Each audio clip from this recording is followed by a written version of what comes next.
The first time Charlotte Evans stepped through the grand entrance of the Williams mansion, it felt as if time itself had paused to watch her. Her white dress, perfectly balanced between elegance and extravagance, floated in the breeze like it followed a private choreography. Her high heels tapped confidently on the marble floor, echoing in the vast, quiet foyer. And beside her, Ethan smiled, proud, in love, blind. "Mom," he called out, one arm around his fiancée's waist. "We're here." The house was quiet. The staff, as discreet as always, had vanished from the main areas to offer the couple some privacy. But Grace, of course, had already made her move. She wouldn't be present as the gracious hostess today. That role had been quietly handed to someone else. "Excuse me," a soft voice interrupted as they placed their bags by the stairs. A woman in a crisp gray uniform appeared from the side hallway, holding a silver tray with 2 glasses of lemon water. Her posture was modest, her expression pleasant but unreadable. "Welcome, Mr. Ethan." "Miss Evans." Ethan glanced at the new face. "You must be new. I don't think we've met." "Yes, sir. My name's Annie. I was hired just last week," she said gently. Her southern accent was subtle, cultivated, familiar. Charlotte raised an eyebrow, taking the glass. "Nice to meet you, Annie," she said, her tone flat. Her eyes scanned the woman quickly, already filing her under invisible staff. Grace, disguised as Miss Annie, lowered her head with a polite smile. "Pleasure's all mine, Mississippi." From that moment on, Grace knew, this woman, Charlotte, was not what she pretended to be. And now, she was inside her house. That night, dinner was a quiet affair. Just Ethan, Charlotte, and Miss Annie serving plates with the kind of precision that came from someone who had seen both sides of wealth, the one that commands, and the one that obeys. "So tell me," Charlotte said, her voice lilting with practiced charm, "where's Mrs. Williams? I was hoping to finally meet her." "She had to travel for business," Ethan replied before Grace could open her mouth. "Some emergency with the Dallas expansion. She sends her love, though." Grace served the roasted vegetables in silence, catching the way Charlotte smirked slightly, relieved, maybe. Already thinking she'd won a small victory. Charlotte leaned back. "She's such an inspiration. Building a business empire from nothing, wow. That kind of story is rare these days." "Yes, ma'am," Grace said softly, refilling Charlotte's water. "Takes grit, and knowing who you can trust." Charlotte barely acknowledged her. Later that evening, as Grace walked past the guest wing, she heard Charlotte's voice through the slightly ajar door. Low, hurried, tense. "No, I told you, don't call me at this number again," Charlotte hissed. "I said I'd take care of it. Stop pushing me." Silence. Then, "It's just a matter of time. He trusts me completely." Grace stepped back into the shadows before Charlotte could emerge, her heart beating, not with fear, but with confirmation. There was something rotten behind that polished smile. The next morning, Grace was in the kitchen early, rolling biscuit dough with the head chef, Rosa, when Charlotte walked in. "I could really use a soy latte," she said, wrinkling her nose at the smell of butter and bacon. "You don't happen to have oat milk, do you?" Rosa looked confused. "Oat?" Grace didn't flinch. "I'll run to the store, Miss Evans. Would you like cinnamon in it?"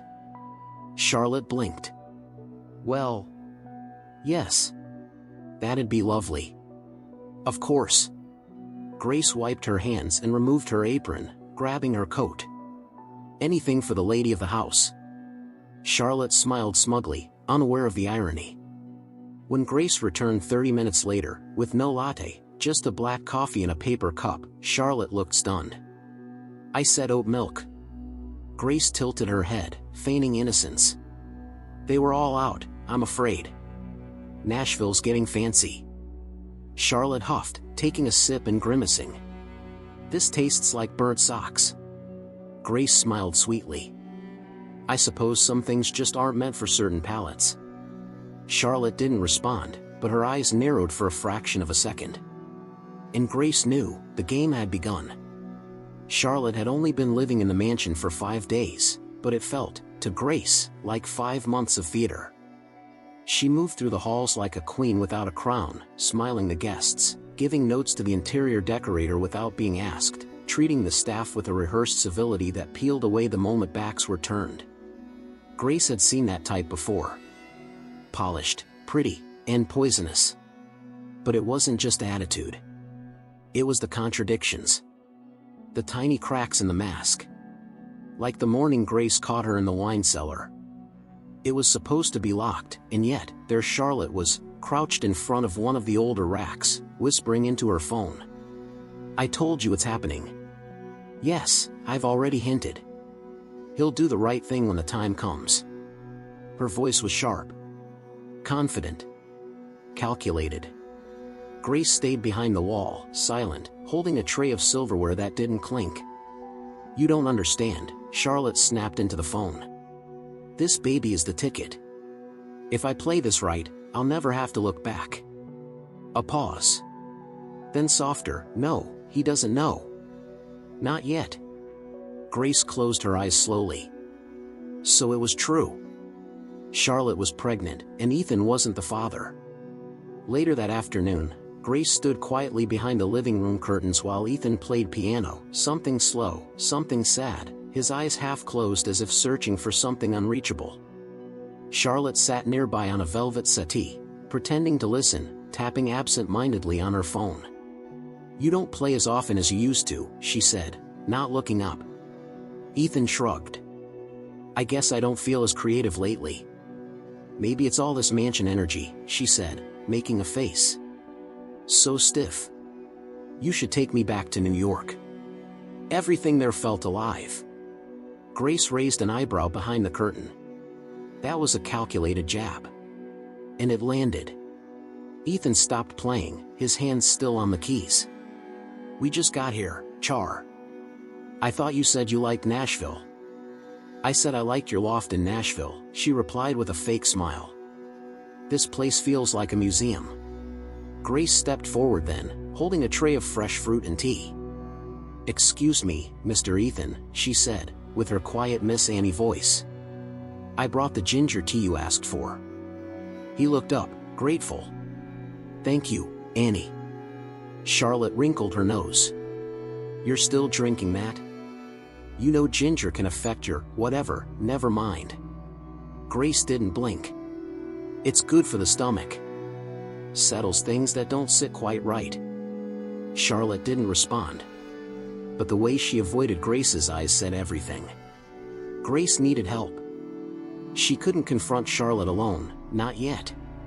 She needed someone who cared about Ethan as much as she did. Someone who had access to the world outside her mansion walls. She called Marcus. They met 2 days later in a quiet corner of the estate gardens. Marcus Reed, Ethan's childhood best friend and now a successful architect, had always been family.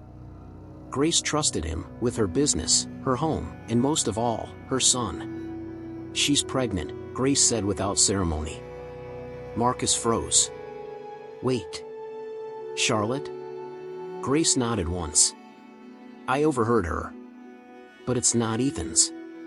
Marcus leaned against the stone railing, running a hand through his hair. "Damn. He doesn't know?" "No. And if he finds out the wrong way," she trailed off, letting the weight of that possibility hang in the air. Marcus looked at her. "You're sure it's not his?" She said it. On the phone. She called the baby a ticket. "Ethan is just the train she's riding." Marcus exhaled, hard. "What do you want me to do? Help me find out who the real father is.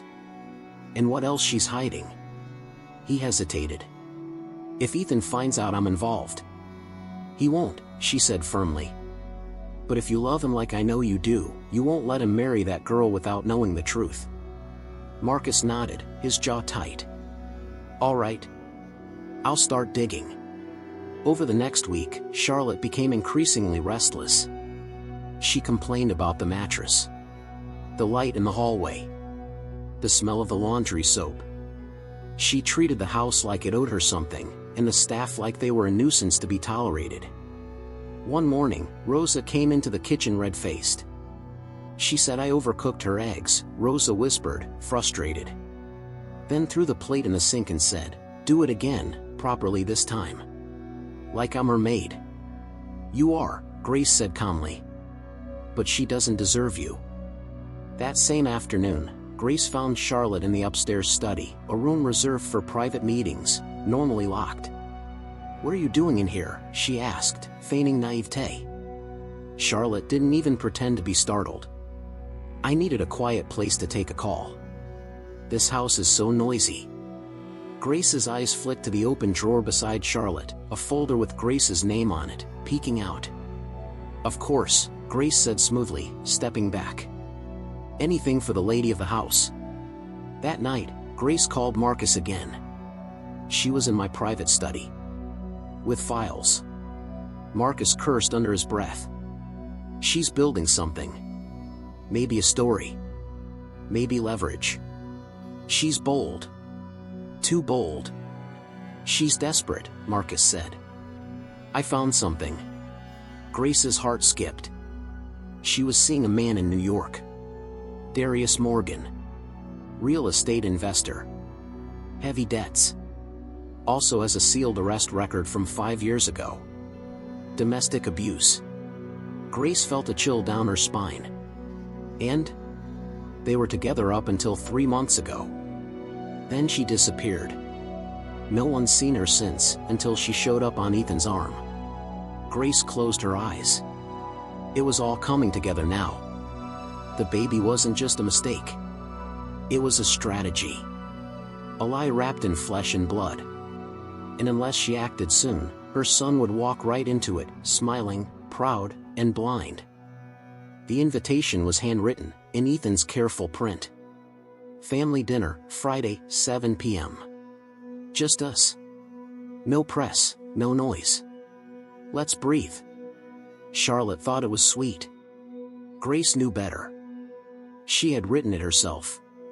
Ethan, bless his heart, believed it had been his idea, another subtle plant by his mother, who'd been guiding him gently from behind her apron. He was always generous with his trust. But tonight, that trust would face its sharpest test. The dining room had been set with quiet elegance. Candles flickered in the crystal sconces, and Rosa had outdone herself with the menu, a blend of southern comfort and high-end finesse.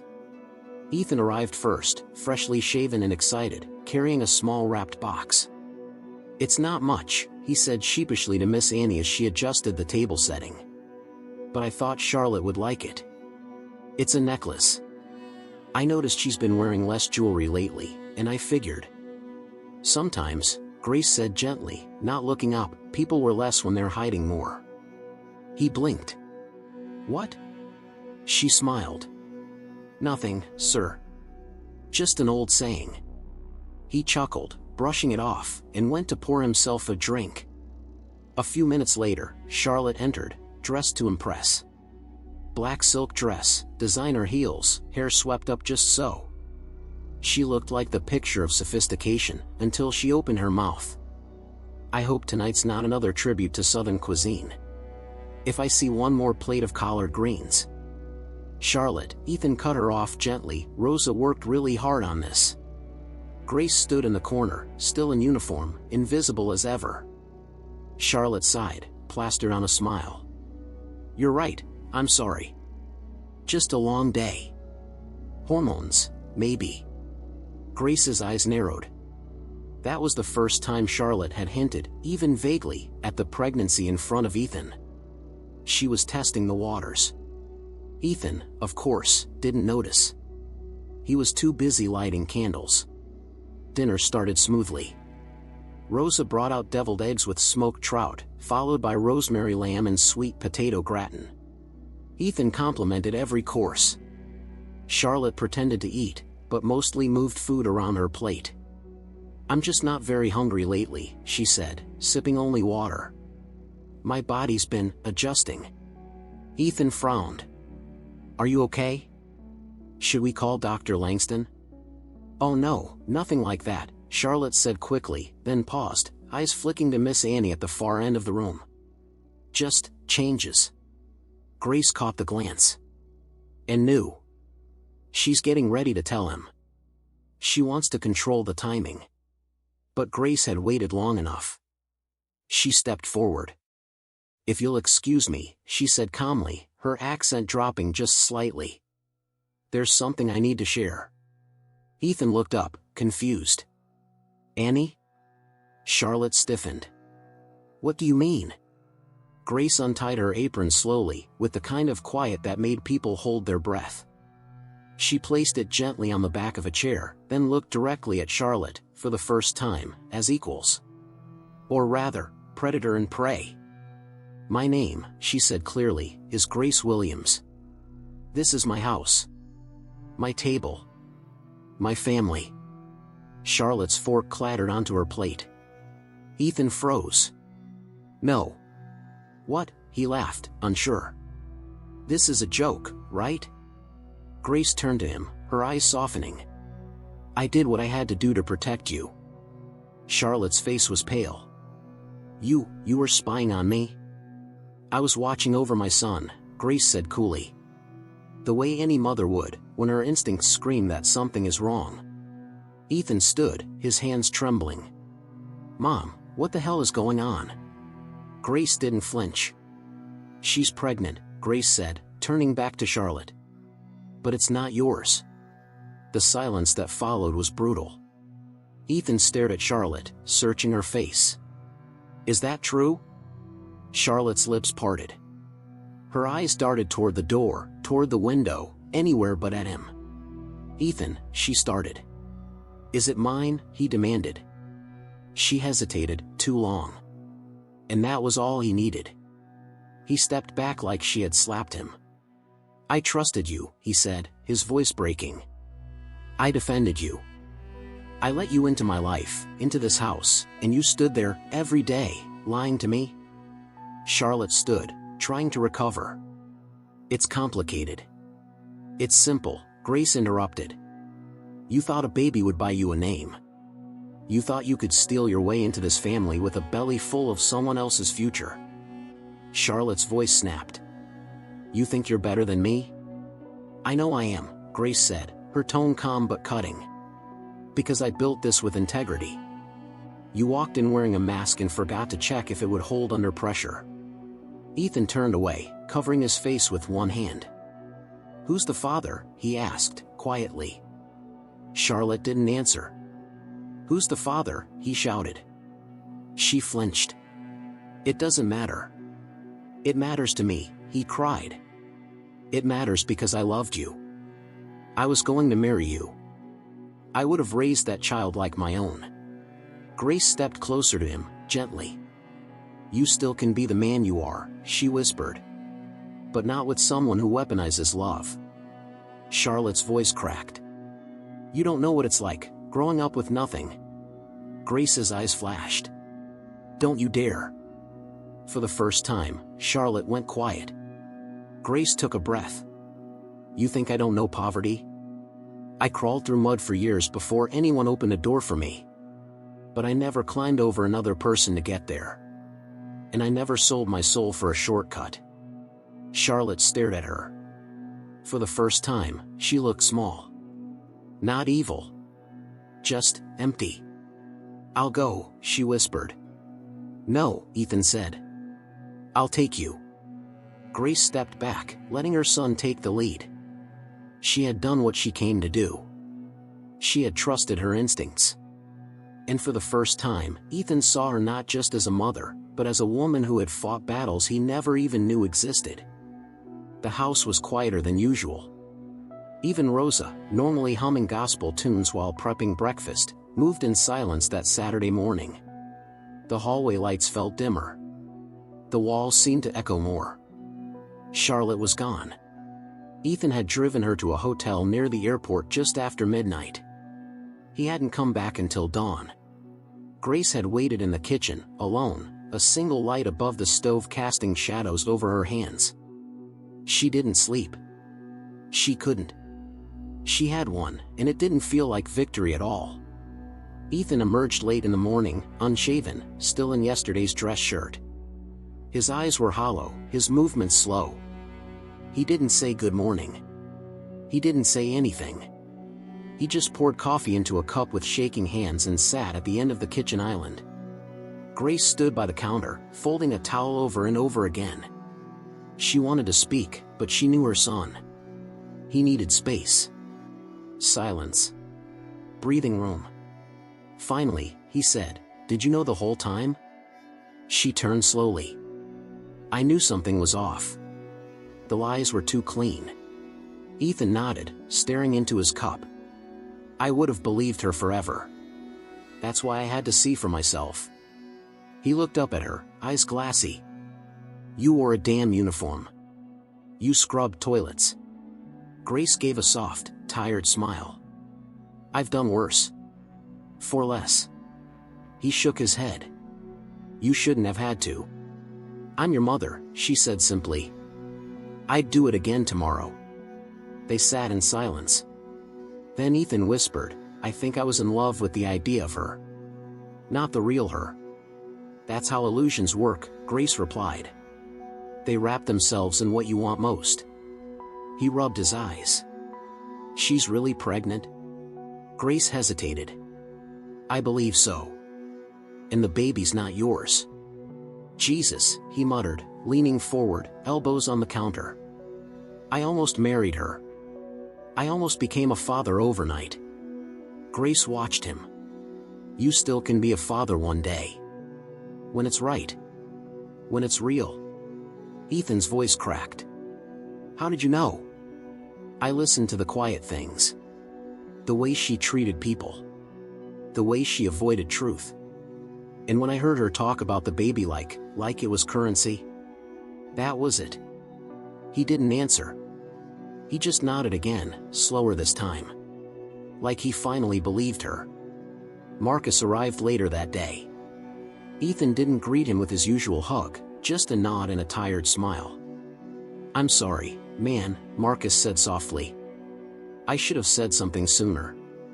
Ethan shrugged. You were protecting me too, weren't you? Marcus sat beside him. We all saw it.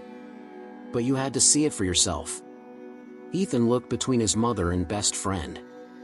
That's the worst part. I did see things. I just didn't want them to be true. Grace reached across the table, placing her hand on his. We all do that, she said. Especially when love is involved. By Monday, the staff had returned to their normal rhythm, but with new energy. Laughter returned to the hallways. Charlotte's name was never spoken, but her absence was felt in every grateful smile, every lighter step. Rosa found Grace in the pantry that afternoon, checking inventory, something she hadn't done in years. You really did that? Rosa asked in a low voice. Pretended to be one of us? Grace smirked. I didn't pretend. I was one of us. Rosa laughed softly. Miss Grace, you always been one of us.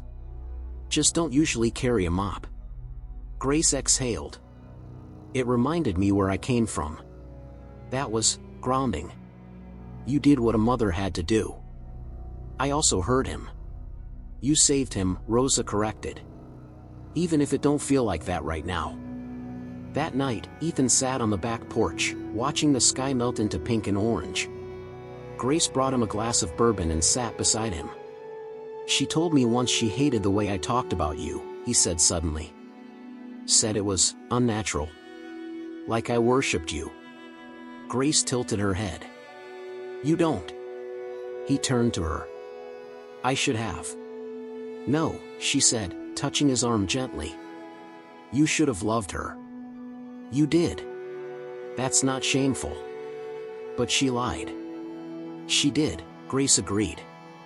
But your love was real. That's what matters. He was quiet for a moment. You think she loved me at all? Grace didn't rush to answer. I think she wanted to, she said at last. But people like her, they're too busy surviving. They forget how to love. He nodded slowly, then leaned his head back against the chair, closing his eyes. Thank you, he said softly. For what? For being brave enough to lose me, if it meant saving me. Grace swallowed hard, then whispered, "You were never lost." 2 months later, the mansion felt different. The air wasn't tense anymore. The rooms held a kind of stillness that came after a storm, not silence, but clarity. Ethan had started working again, taking on a leadership role at one of Grace's education foundations. Quietly, methodically, like someone trying to rebuild not just his future, but his identity. He no longer filled his days with interviews or curated social media posts. He woke early. He read. He met with teachers and students. He sat in community meetings and listened more than he spoke. One morning, Grace found him at the dining room table, drafting a proposal by hand. "You're up early," she said, carrying 2 cups of coffee. "I never stopped," he replied, glancing up with a tired smile. She handed him a mug. "What's this one about?" "Scholarships," he said. "For kids who don't check the usual boxes. The ones nobody bets on." Grace paused, then sat across from him. "That's a good fight." He nodded. "You've been fighting it your whole life." Ethan looked at her then, really looked. "And now I get it." Grace's eyes softened. She reached out, brushed a lock of hair from his forehead like she did when he was little. "You had to live it to understand it," she said gently. "And now that you do, you'll carry it further than I ever could." Later that week, Grace walked into her office and paused at the door. The walls were covered in photographs from decades of work, ribbon cuttings, protests, investor meetings, elementary schools built from the ground up. But on her desk now sat something new, a framed picture of Ethan at a school in Memphis, laughing with a group of kids. She picked it up slowly. Rosa entered a moment later and stopped when she saw the look on Grace's face. "He's different now," she said. Grace nodded. "He's becoming the man I always hoped he'd be. Not because he has to prove anything, but because he wants to make something matter." Rosa smiled. "And you? What do you want now?" Grace looked around the room, then back at the photo. "I think I want to rest a little," she said, surprising even herself.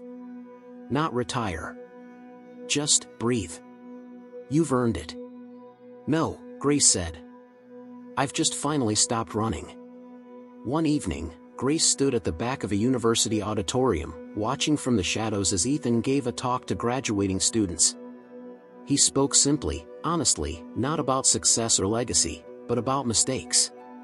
"Falling for someone who didn't love me wasn't my biggest failure," he told them. "Letting myself become someone I didn't recognize, that was the danger. But I'm learning. And I think healing isn't about fixing what's broken.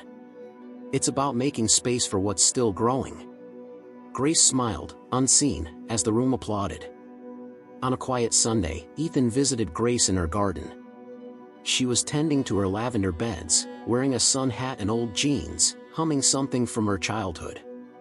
He brought her lemonade and sat on the porch steps. "Mom? Do you think I'll love again?" She turned to him, eyes thoughtful. "Of course you will.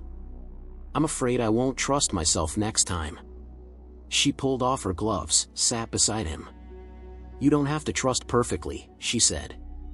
"Just honestly. And learn to listen when your peace goes quiet." He nodded, looking out over the yard. "I still think about her sometimes." Grace didn't judge. "I know. Not with anger. Just with confusion." "She was surviving," Grace said. "But she tried to use you as a life raft. That's not love, that's fear. And you deserve more than someone who loves out of fear." Ethan looked at her. "You always know how to say the thing I didn't know I needed." She laughed. "That's what mothers are for. That, and scrubbing floors in disguise when necessary." He grinned. "You really went full undercover." "I'd do it again." "Let's hope you don't have to." The last time Charlotte's name came up, it was during a walk through the old downtown library. Ethan stopped by a small exhibit on powerful American women, where a photo of Grace had recently been added. He looked at her, then back at the plaque under the frame. "She'd hate seeing you up there." Grace smiled faintly. That's how you know it belongs. They kept walking. By summer, the mansion had new energy. Grace hired a young, single mother named Eliza as her executive assistant, someone who reminded her a little of herself, years ago. Rosa was promoted. The foundation grew. Ethan, still healing, still questioning, began to smile again. Not the kind of smile that had pain. The kind that made peace with it. The final evening of the season, Grace stood alone on her balcony as the sun set, a glass of wine in hand. The wind was warm. The sky burned with gold. Her empire was intact. Her son was finding his own path. The world kept turning. But now, finally, she could exhale. Not because the fight was over, but because she no longer feared the next one. She whispered to the wind, just once. "You chose wrong, Charlotte. You could have had family. You chose power." And then she turned, went inside, and closed the door.